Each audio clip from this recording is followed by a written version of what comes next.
So we talk a lot about electric vehicles here on the motoringchronicle.com, and we've kind of dipped our toes to the American side of things, speaking about things such as New York City's controversial congestion charge and how the country is slowly getting its way to having more electric cars, but really it is behind a lot of Europe when it comes to this very variety of factors. But SEMA or SEMA, I'm not sure how you pronounce that, I'm going to go with SEMA. They are urging immediate congressional action on advanced clean cars too. So what is that? Well, let's have a look at this, guys. Full article on the motoringchronicle.com explaining things here, because it's been very much a time of change in the United States. We've got a new old president, if you follow my meaning there. I don't mean the man's age, I mean the fact that we obviously had him there for 4 years before. And of course, politics right now is quite intense, to say the least, with those peace talks going on between Russia and Ukraine. So a lot of this kind of stuff has been swept under the rug a little bit, so let's shed the light on the other side of politics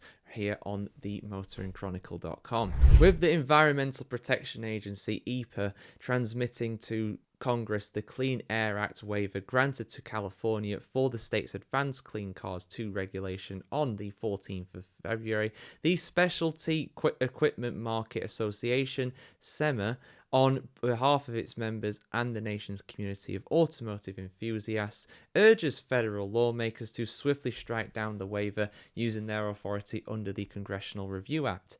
SEMA thanked President Donald Trump and the EPA for ensuring that this policy is given scrutiny and consideration it is owed, due to its broad applicability to the nation's economy and individuals' freedoms. We love freedom, particularly Americans love freedom. Freedom! During the November election, voters resoundingly rejected candidates who supported electric vehicle mandates, only to see their voice suppressed in the final days of the Biden administration, when a waiver was granted to California to prop up its radical, economy-killing Advanced Clean Cars 2 policy. Today, Congress has the opportunity to make the right by the American people, said Mike Spagnola, president and CEO of SEMA. SEMA calls on lawmakers from both sides of the aisle to use their Congressional Review Act authority to stand up for American ingenuity and innovation, for the power of the free markets, and for the individual freedoms of people who choose which vehicle is right for their lifestyle and needs. Congress must reject the Advanced Clean Cars Act 2 waiver and stop California's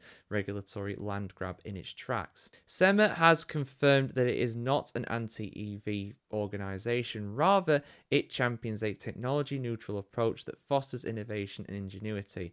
The association will continue efforts to preserve Americans' rights to vehicle choice and the automotive aftermarket industry its ability to design, manufacture, and bring market products that help solve the emissions challenge. During the 2024 presidential campaign, SEMA, through its Driving Force Action Super PAC, educated voters about the damaging impact of EV mandates and the profound importance of empowering the automotive aftermarket to develop innovative solutions to carbon emissions using American ingenuity. So as you guys know, I'm not American. I'm trying to understand what's going on here with this one at the end of the day, because from what I can tell, just from that very surface level thing there, I mean, I have seen a few different reports about this. It's been very controversial that that mandate when it was put in, and basically from what I can tell, it's something kind of similar to what we've got here in terms of the ZEV mandate. I don't know what kind of penalties and stuff there would be for manufacturers or buyers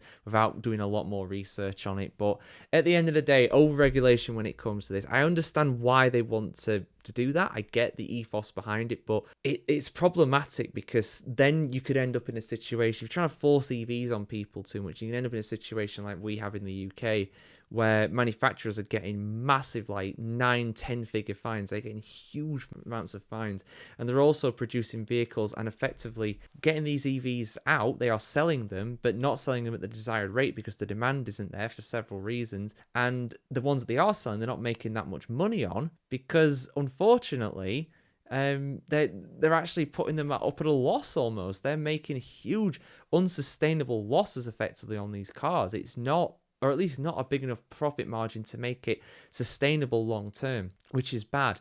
And I think they're trying to avoid that over there. So we'll see what happens, guys. I mean, like I said, I'm not American. I'm not an expert on American politics, but at the end of the day, it does seem like a bit of a strange 11th hour thing from the Biden administration to put that in and then just kind of say, yeah, deal with that. Good luck, basically.